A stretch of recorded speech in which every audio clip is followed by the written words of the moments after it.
All right, guys, welcome to the Talk Android podcast. This is episode 2. We did not forget to do a second episode. We're going to make this a regular thing. Semi-regular. Semi-regular. As regular as possible. We're going to eat a lot of yogurt. The supreme urgency with which Jared messaged me today and said, "Oh, hey, we need to do a podcast," should really convey the level of urgency that this thing carries for us week to week. There is a lot of urgency. There's just not a lot of remembering. I mean, I think that's a flaw with a lot of our processes. So yeah, I'd agree with that. Whatever, it's fine. We'll make it work. So anyway, it's been kind of a slow news week, but one thing that Kent and I were talking about just a few days ago, Bethesda, the guys behind like Fallout, Skyrim, all those big games, actually sued HBO over the new Westworld mobile game.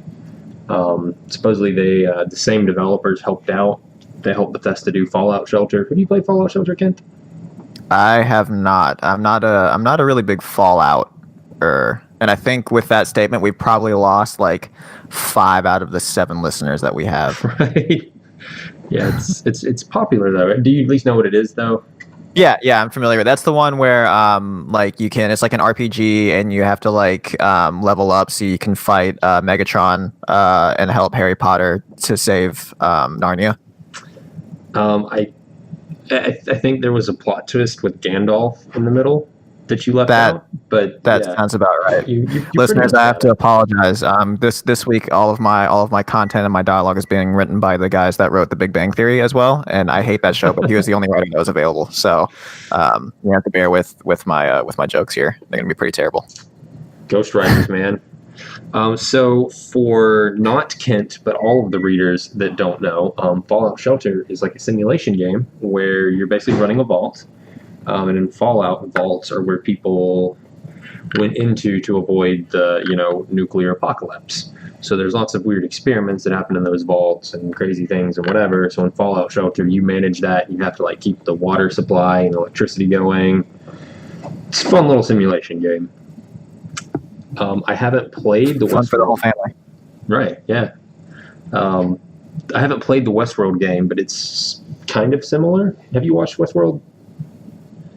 I have not. I've been meaning to though, since I just canceled my DirecTV Now and I don't have that access to HBO Go, it looks like I'm back in a pickle. So AT&T, don't forget that sponsorship that we talked about. Let's hook me up so I can watch Westworld. Westworld's fun though. I thought it was a great show. I've only watched the first season, but basically there's hosts in the Wild West, and people can pay to go to this theme park that's set like the Wild West and do whatever they want with these hosts. Some of it gets kind of graphic, but that's the driving plot behind the show. Supposedly in the mobile game, there's some similarities there, and I'm sure you can already kind of connect some dots and see how Fallout Shelter could turn into a Westworld themed thing, where you're managing hosts and people coming and going and resource building and different rooms for different things or whatever. Didn't Time Warner help develop some aspect of the Fallout Shelter, something or another? Or did you already mention that? I was too busy social mediating, so it was the developer that helped Time Warner do that. And the way Bethesda noticed it is because I guess there's a bug where when the game launches, the camera would be off-centered. And supposedly that bug existed in early builds of Fallout Shelter, but it was present in Westworld when it first launched, and that's how Bethesda knew, which... Yeah, that's right. I heard about that. Yep, I thought that was kind of crazy. It's typical Bethesda, too, to recognize that they got ripped off because of a bug. Yeah, yeah, I think that really speaks to sort of how they're set up. So that's going to be fun to see. See how that plays out. I think. Jared, what do you think is going to be the fallout of this happening? You were waiting this entire time to make that point. That's all I've got to contribute, really. I'm sure you've kept up with mobile industry lawsuits at least a little bit over the past few years. Ultimately, it seems like nothing ever happens.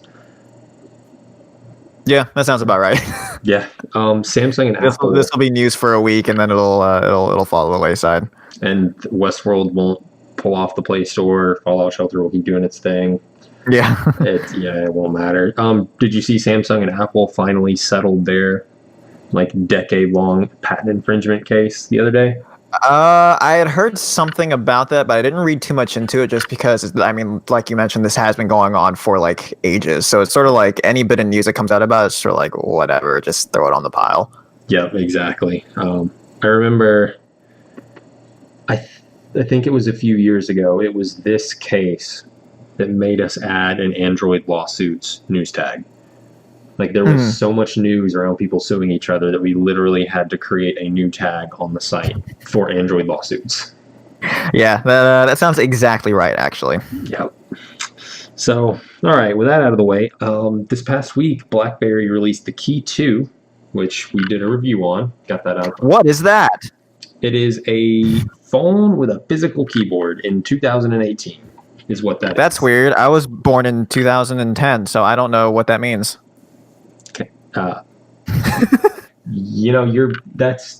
That's funny, but you're also right. People that were born in 2010 are going to have no idea about phones. Yeah, that stuff was on the way out by then. Yep.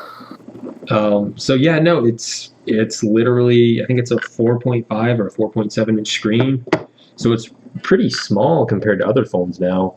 And below it is just a full QWERTY keyboard. You click buttons. It's strange. How is it going? Well, let's back up. When's the last time you used a physical keyboard on a device? Before the Key 2, the BlackBerry Key 1 that I reviewed last year. Okay. Before that, I had the original Motorola Droid with the like slider keyboard. Remember that? Oh yeah. I remember that. I think that was the last one because I got the Droid Incredible after that and just never went back. Yeah, I think for me it'd feel a lot clumsier having to go back to a physical keyboard. But since you used one last year, I mean, the question is still valid. I mean, what was that experience like for you going back to a physical keyboard? Last year was not great. I don't think I ever really got used to it. But this year, like they made the keys a little bit bigger and they felt a little more tactile. So honestly, I picked up on it a lot faster this time around. No, that's interesting. Yeah, I feel like I would bumble my way through it, but that sounds like an experience. Yeah, it's odd, and also, of course, you don't send a ton of emojis, at least when we talk. I feel like I mean, I like to send a lot of like the heart emojis just over and over again, just in a sequence. I'm like, hey Jared, what's for dinner tonight? Hey Jared, send me sweet pics. Right. Hey, give me more nudes. You just sway me with the emojis, and then just a bunch of hearts. But you see, that's why you can't have a BlackBerry though, because it's really hard to get to the emoji keyboard. What's that process like? I don't actually have it on me, so I don't remember. I basically just stopped doing it. But I mean, there's no virtual keyboard. You have to specifically go in and set one of those up, and then you'll end up with a keyboard on top of your keyboard and like half an inch of usable screen space, and it's just not a great experience. Yeah, that sounds dumb. I don't like that. From BlackBerry's point of view, I think they're thinking that the Key 2 is for business dudes and enterprise dudes and government dudes who... That's right, because BlackBerry is still living in 2006 or whatever. Right. So they're not focused on giving like a government employee a quick way to send a bunch of emojis. Right. But I kind of talked about that in the review. It's a really cool idea, and honestly, I like that phone. But for most people, just why? You know, does BlackBerry still have a lot of government contracts? Like, I don't think so. I think Apple and Samsung have most of it. Yeah, that's kind of what I figured. Now, catch me up to speed here. BlackBerry has gone full bore Android, right? They've dropped their own. Yeah. They dropped that whole thing where they're trying to do their own OS. Yeah. Okay. That's reassuring. Like in terms of software, how does that thing run? It's mostly stock Android. BlackBerry still has That's interesting. Yep. But there's still like BlackBerry Messenger, in case your like high school friend still is maybe hanging on to that. Um, but the email app and the calendar app, there's a lot of additional BlackBerry features kind of tacked on to that stock Android experience, as opposed to Samsung or LG just totally stripping it down and adding only their own stuff. So Right. I like that. Performance is great. It's a smaller screen, so the battery life is awesome. I mean, it's got its perks, but then you go watch Netflix or something, and it's trying to fit like an ultra wide aspect ratio for a movie on that tiny funky screen. There's just giant black bars everywhere. Yeah, that sounds annoying. That's surprising though, because I would have anticipated that they would have skinned the shit out of that and made it like super like old like OG TouchWiz sort of thing. I think BlackBerry knows better at this point. One would hope. They don't actually manufacture it though. They basically just license it out, and I think it's TCL or HMD Global. They're actually the ones that manufacture and do all of it. I gotcha. Yeah. Well, I think on that note, since you have such a bizarre device right now, I think we should talk. Let's talk weird phones. In celebration of the 4th of July, I think it'd be appropriate if we talked about really weird phones, because we spent so much time figuring out what the topic for this week was going to be. And, that's, I think, the most logical thing. Cold beer, fireworks, and phones with keyboards. It goes together. Listeners, we thought this one through really intensely. Let me tell you. It's a tough decision. So intensely that I'm only half paying attention to everything that's going on because I'm dead inside. And you're still hanging on to the X on M, right? Much to my dismay, much to my supreme dismay, I am still hanging on to that thing. I hate it so much. It's such a pain. I hate that phone. Well, tell me about it. Tell me why you hate it, because I don't think our video review ever went up. Because every time I open up the phone, there's just a big middle finger pointing at me, and it's like, you suck. Every single time I open it up. Are you talking about? Besides that, it's fine. Are you talking about like the bezel in the middle, or were you broken? Look. Let's not go there. All right, it's not broken. It's totally fine. It's intact. Probably. No, it's just. It's a pain to use. Look, off the top, I appreciate the attempt at innovation. I like the approach. I'm not against the folding phone. I'm not against trying new things, because we mentioned this last week. The industry has been stagnating. Innovation is harder to come by, at least in the flashy, newfangled way that it used to be. So I get it. I can appreciate a more novel attempt. However, I think the execution needs a lot of work, which makes sense for, a design that is fairly uncommon. This isn't the first folding phone, but it's definitely like one of the more notable ones as of late. But I think the execution is where it really suffers. It's awkward. It's unwieldy. It's really thick. The edges are kind of sharp. The bezels are sort of thick.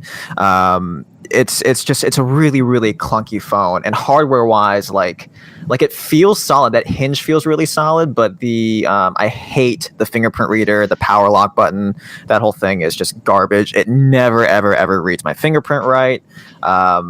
The whole dynamic between, there's only one camera on it, so there's like a dual purpose camera that sits, if you're using the main screen, it's like the front facing camera, right? But if you want to use it as a rear camera, you have to hit a button like on the touch screen that you have to flip the phone over, and it turns off the main screen and turns on that rear screen, so you can use the camera as a rear camera. It's really annoying, especially when you're using things like Snapchat or like anything social media that requires a camera. Instagram, it's such a pain. I hate everything about it. ZTE, you've upset me supremely. Why would you make this phone? Well, they may be going out of business, so it may not matter. How would you fix it? What would you change about that phone? It's hard. I don't know. This is something that I've given a lot of thought to, because I usually don't like to just like bash a product without being like, well, maybe you could You wanna try be this. But like constructive. with that, I don't know, because it's such a weird design and I'm not an engineer. So I'm not sure what would be practical as far as implementing that sort of a design. I think a better question is, do we even need that sort of a design? Like who does it really benefit? The only thing that I really like about it, the one saving grace for it for me, is that like you can like prop it up and set it on the desk. You don't need a kickstand or anything. I like it for like watching YouTube. It doesn't take up as much space as like a tablet.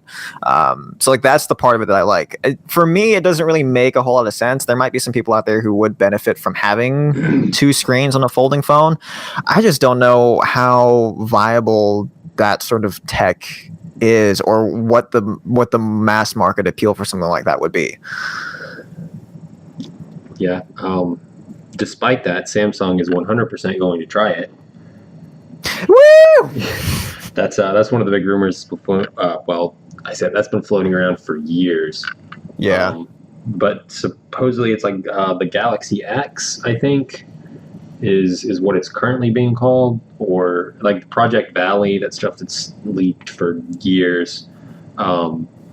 We did an article, I think 2 weeks ago, and it was a canceled prototype of a folding phone that was it was just like ZTE's. It was a Galaxy J3, but just with two screens on it. Garbage. Yep. And it was even weirder because like your ZTE has the software keys, right? Yeah. Okay, so imagine it without those. You have Samsung's home button, back button, and multitasking button at the bottom, but only on one side. Yeah, no, I don't like that. I don't like that at all. I'm assuming that's probably why. That was the other thing. Like the other thing with the ZTE was that it had like last year's Snapdragon, or maybe the year before. It was an older Snapdragon model. It was not a current Snapdragon processor when it released, and they're still charging like top dollar for it.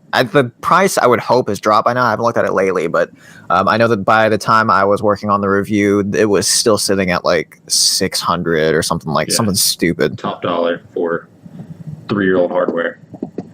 Yeah, that's no good. I can't justify that. Especially, I mean, even if it has two screens, like the screens, I mean, honestly, don't look that great.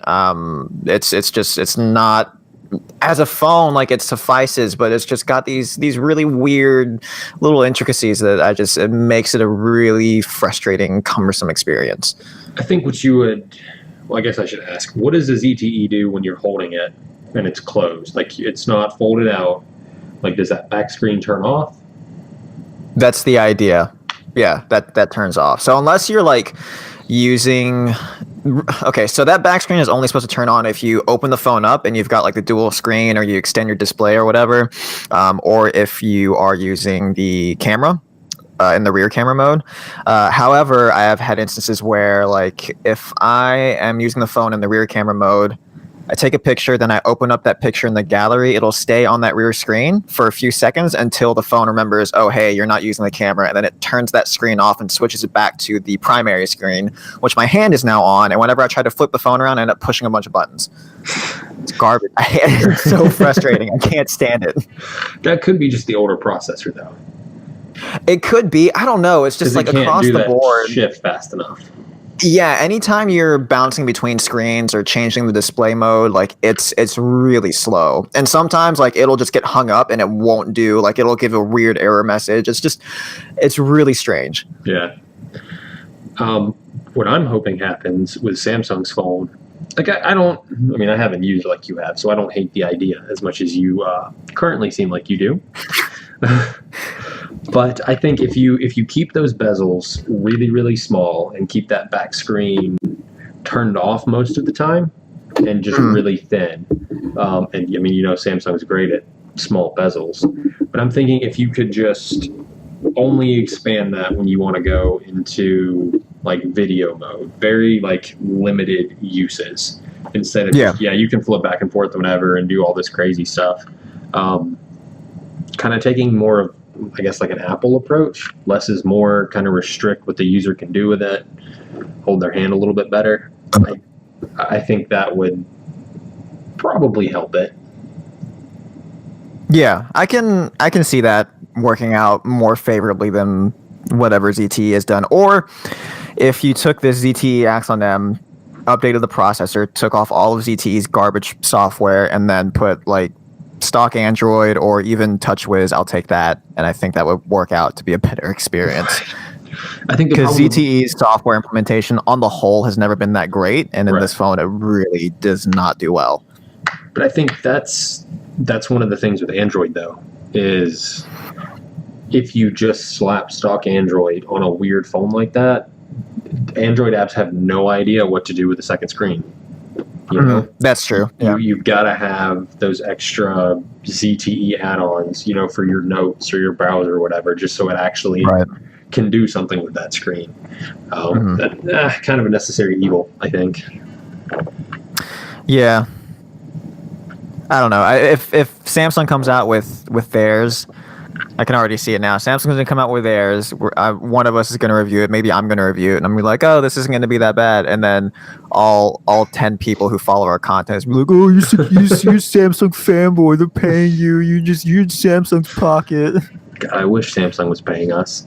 Do you remember those old phones from a few years back?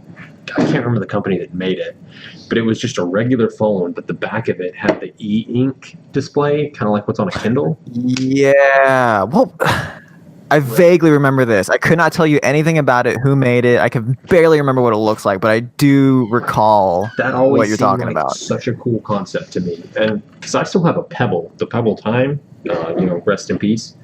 What you're doing with that thing still. Oh, dude, it's great. I mean, it's really not great anymore. It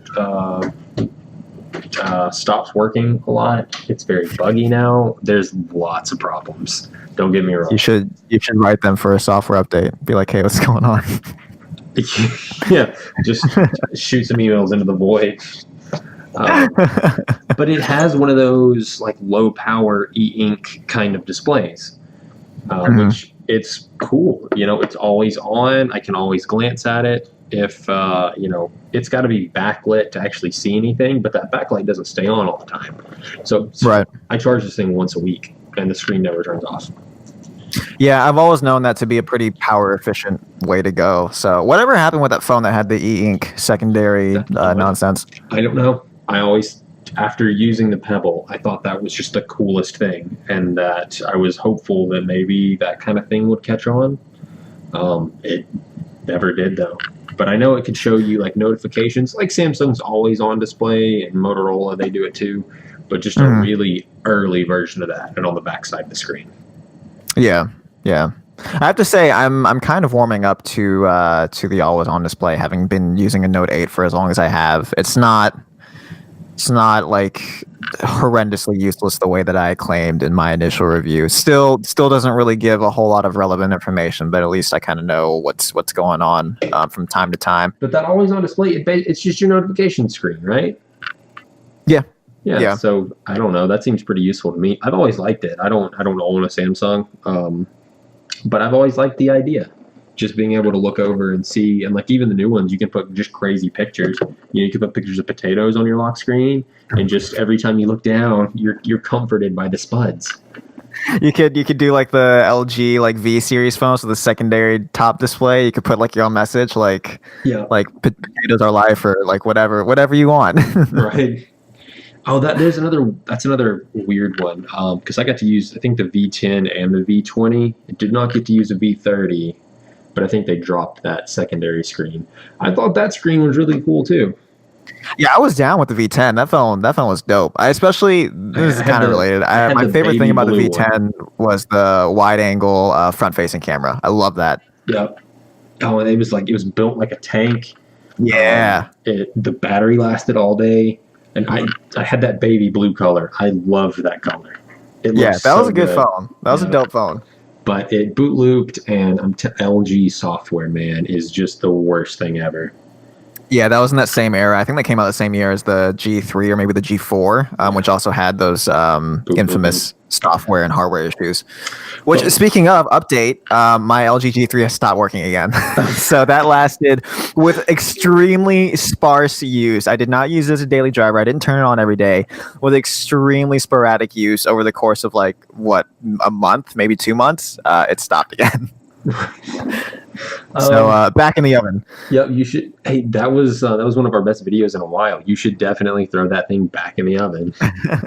Just for way too long at like twice the temperature. Well, when you do that though, make sure your mom is watching the whole time. Yeah. She has to be in there with you while you do that. She's gonna be like, "Is that the battery in there?" I'm gonna be like, "Don't worry about it." Burn the house down. Speaking of LG though, at the time, like the G3, or was it the G2, the first phone that had the fingerprint scanner on the back of the phone? You know what I'm talking about? I think so. I vaguely remember that. Well, I mean, you know that they're all on the back of the phone now. Well, yeah. At the time, though, that was really, really weird. But it just kind of, like, that's not weird anymore. That's just the standard.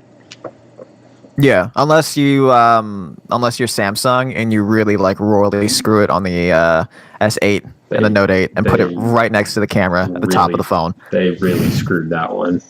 But I think that was an example, LG stuff anyway, of a weird design that had that failed. We would be looking back on that now and saying, man, who would put a fingerprint scanner on the back of a phone?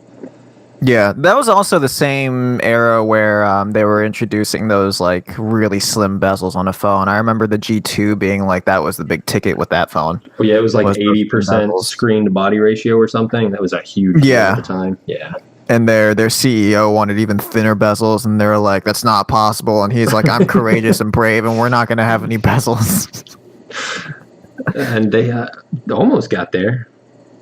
Yeah. I thought I was really keen on that design. I still like, on the whole, aesthetically, I think the G3 and the G4 are still really great looking phone. The G4 maybe not so much, but the G3 at least. I mean, it's still a good looking phone, minus the plastic, but it looks good. So I was always really keen on that sort of look. Would have been better if it was in baby blue. LG, bring back the baby blue. Bring back our sponsorship. Bring back the baby blue. You heard it here. Hashtag bring it back. Talk Android 2018. I'm gonna tweet that out right now. We're gonna go ahead and get that one going. Everyone listening, let's get that trending. Hashtag whatever I just said. 23 retweets. We'll get that going. Don't worry. I believe in our listeners, i.e., you and me, and your mom, and my one best friend that I have. Right. We did. We had 60 to 70 viewers on the last podcast video. Yeah. Did you posted the audio of that, didn't you? Nope. I didn't. All right. Let this be a record of me pulling my weight for once, and Jared dropping the ball on getting that uploaded. If anyone knows any great, easy to use, free podcasting hosting services, let me know. And I need that. I think I found one. I just need to play around and like actually learn how to use it. It's not as easy as uploading. If you know of a service, if you run a service and you can help us out, Jared will get you a newfangled Talk Android t-shirt, the official Talk Android t-shirt 2018. I will do that. I will make you a t-shirt. Have you seen where YouTube is now going to let you sell merchandise right on your channel? I did not see that. That's interesting. I think you have to have 100,000 subscribers to do it. So it's okay. That makes sense, I suppose. Yeah, it's a lot, but I don't know. I thought that was pretty neat. And they're doing like Twitch channel subscriptions. You can pay $5 a month and get bonus stuff from certain channels. Oh, that's kind of nifty. That'll do really well on our Twitch channel that we have set up. Well, we can do it on YouTube now. On our YouTube channel that we have set up. Yeah, not this one, the other one. Oh, well, I was thinking just Cooking with Jared. We'll I'm trying to figure out how we can add cooking into an Android podcast. That I really wish we were doing a video capture. You looked so lost. Like, I've said a lot of really dumb stuff to you before that I don't think I've ever tripped you up so much. You looked just mortified. You definitely keep the gears turning. I always gotta. I dead ass saw you buffer just then. Like, you were like legit. You're right. I'm gonna. Yep. let's let's move on. Let's move on to the next topic. What were we on about? We were talking about weird phones. Oh yeah, that's right. I think on the flip side, so you got the BlackBerry to review. I got the Jelly phone last year. Oh, I remember that. So going from like the bigger screens on like the LGs and on your wimpy little BlackBerry, I got the Jelly last year. So for those of you who want a refresher, go to the channel, watch the Jelly unboxing. It's got That like phone was garbage a and 1.5 inch useless. screen. Huh? 1.5 inch screen. Something like that. I don't remember. It's tiny, like palm of your hand. And I got, as we all know, I got little baby hands, so like it's tiny. It sits in the palm of my hands. That phone was goofy and it was garbage and it didn't run well and the battery didn't last for anything. But it was so charming. That was an adorable little phone. I did not mind that thing. We need more weird phones. Like I miss that. I miss like the Evo 3D. Remember that one that had 3D cameras? Rip HTC. Because of my dumb ideas, none of them worked. There was another like flipping phone that like folded out or something. I think that one was also on Sprint. I don't remember what that one was called. Do you remember Samsung had that one on Verizon, and it had the ticker display on the bottom of it? Yeah, I do remember that. That's super old school. It was another one of those weird phones. Like I wish we still saw those. I miss just these off the wall. And I mean, I guarantee they didn't sell well at the time either. There's no way that Samsung phone with the ticker display sold more than like 14 devices in the US. Yeah. I think what's taking the place of like genuinely weird phones though is like boutique manufacturers that like crop up, and I mean some of them stick around, some of them go away. So like OnePlus has obviously hung on, but they're like sort of that more obscure, like pure Android or almost pure Android, like low cost, like really fun sort of marketing. And then you had the Essential phone, which I think didn't they just lose their CEO or something, or they've put like they postponed their next phone or something like that. Right. Well, they were going to make an Essential Phone 2, but the Essential Phone 1 sold really badly. So now they're putting themselves up for sale. Yeah. So I think stuff like that is sort of taking the place of those weird devices. I think it's like boutique manufacturers. But the Essential Phone wasn't like, it had the notch, I guess, but everybody was going to do that regardless. So I feel like it still wasn't weird, and there's nothing weird about the OnePlus. It's just well, that's what I'm saying is like instead of like weird phones, it's like it's sort of off the wall, or again like those boutique sort of manufacturers that you can't get them at Verizon or Sprint or AT&T. You have to go on the internet. That's weird, right kids? Man, that internet. Oh man, I feel like I'm missing some. If anybody knows any weird phones from the past 10 years that we're missing, you should comment and let us know. We're really curious. There's so many, and usually like I can just throw these out like just like crazy, but I don't know. Since we're recording, I get nervous and I forget everything that I know. Well, I had the Droid Incredible still had the trackball. Oh yeah, did it really? Well, it wasn't like a trackball. It was like a recessed trackpad thing. Yeah. But yeah, like that was kind of neat. And I feel like that was still on a successful phone, just with its one funky weird feature. Because the Nexus 1 had that too. But the Nexus 1's trackball actually lit up. Man, I forgot about that. That was so cool. Yeah, I remember the other thing that I like is like weird like little aesthetic touches. So like I remember with the earlier HTC models, if you took off the back cover, like it was always like a really bright color underneath the battery cover. That was really cool. My HTC Area had the yellow underneath it. Yeah. I also thought that was really fun. My girlfriend at the time had that phone. It was so terrible. Yeah. That was a really bad I think phone. This is the most 2011 or 2010 thing that you'll hear. But I think my HTC Area broke when I went to a foam party. A foam or foam? Yeah, foam, like bubbles. I guess I missed something in 2011. Please explain. Yeah, you Missed dubstep. I think you missed dubstep. I did miss dubstep. So you're gonna have to tell me what a foam party is. A foam party, it's where you I mean there's like a DJ and there's like all these banging tunes, mate. Oh, it's so grimy and dirty dubstep, right? And then you've got like they basically fill up the dance floor with like foam, like suds. And you get all wet and gross and you rub up on people because that's normal. Mm. Also, the most apprehensive I think I've ever heard you. Yeah, I can see how you'd break a phone at that though. 100%. Yeah. So that's my 2011 statement of the day. Was I broke my HTC area at a phone party.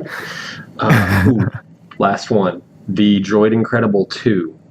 Back when Android had 4 navigation keys: the home, back, menu, and search.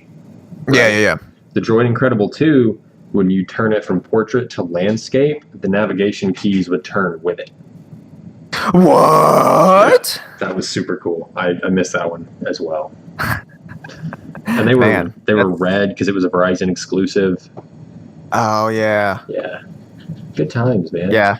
I miss the little things like that. Like, what if you could take like a Google Pixel and like take off the back cover? Like, you couldn't access anything. You couldn't take the battery out, but you could just take the cover off, and underneath it'd be like a color. Yeah, or all of Google's colors would be cool. The green, red, blue, yellow. Or just like a picture of like a dude. Picture of a potato. No one. Yeah, just a potato. But he's also a potato man. Yeah. Mr. Potato. Google take notes. Yeah, I think in line with that is weird naming conventions too. We touched on this before. You and I, off camera, have spoken about this before. But one of my favorite things of that era of phones also is that like anytime there was a new hot feature, it had to be part of the name of the phone. Yeah. So like you didn't have like the Galaxy like S8 or the S9, like whatever. It was like I remember when LTE was like really catching on and becoming more widespread. Touchscreens were becoming more commoditized, and yeah, I think that those are the two big things. So I remember Sprint's iteration of the Galaxy S2 was like the Sprint Samsung Galaxy. I think it was the Fascinator. Was that the one? No, it was the Incredible, I think. No, the Incredible was the Verizon. No. Yeah. You said Incredible like 17 times, and that's what I'm thinking. Yeah. The Epic, that's what it was. Yeah. Samsung Epic 4G LTE Touch or something. Right, and then they re-released it again and gave it a keyboard, and I think it had a different name. Yeah. You're exactly right. I do remember that. The S2 in particular, that had so many iterations. Yeah. Well, it's because it was the same phone on all the carriers, and somebody had the Fascinate. I don't remember if that was Verizon or AT&T. And then Sprint had that was Verizon. And then I don't remember what T-Mobile had. But yeah, it was the same phone, but they just all picked stupid, weird names. And yeah. I just like the inclusion of touch and 4G LTE. Like, could you imagine naming a phone that way now? Like the Samsung Galaxy S10 4G LTE Touch Blaze. Oh man, the 5G's right around the corner though. It's not too late. We can go back. Oh man, I can't wait for that. Verizon's gonna do it. Yeah, well, they skipped LTE-A in their naming convention, so maybe 5G will be spared as well. I feel like LTE-A is not a big enough difference, honestly. Yeah, whatever. Who cares? That's where I'm at. Who cares? All right, we talked about some weird phones. This episode is going to go up on the 4th of July, so you guys can listen to me and Kent talk about weird stuff while you are cooking your potatoes and your hot dogs.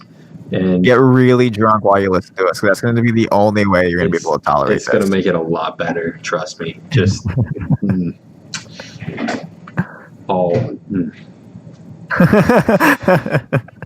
have to take a shot anytime you hear Jared buffering while he speaks. Don't do that.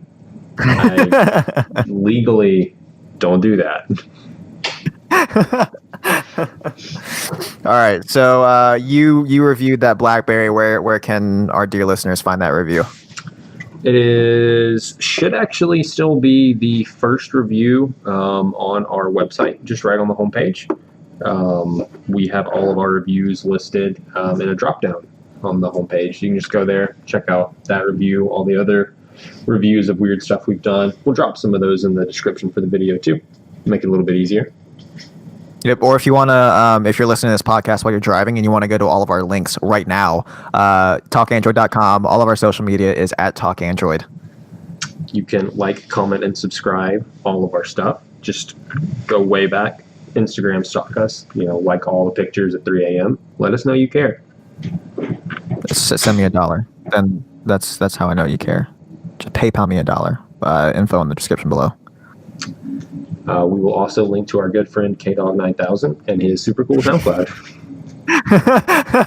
Oh man, good old K-Dog. We're gonna make K-Dog love us. All right, well, you're all pretty, except for you, K-Dog9000, wherever you may be. You're all pretty. Thank you for listening. I love all of you so much. And have a good 4th of July.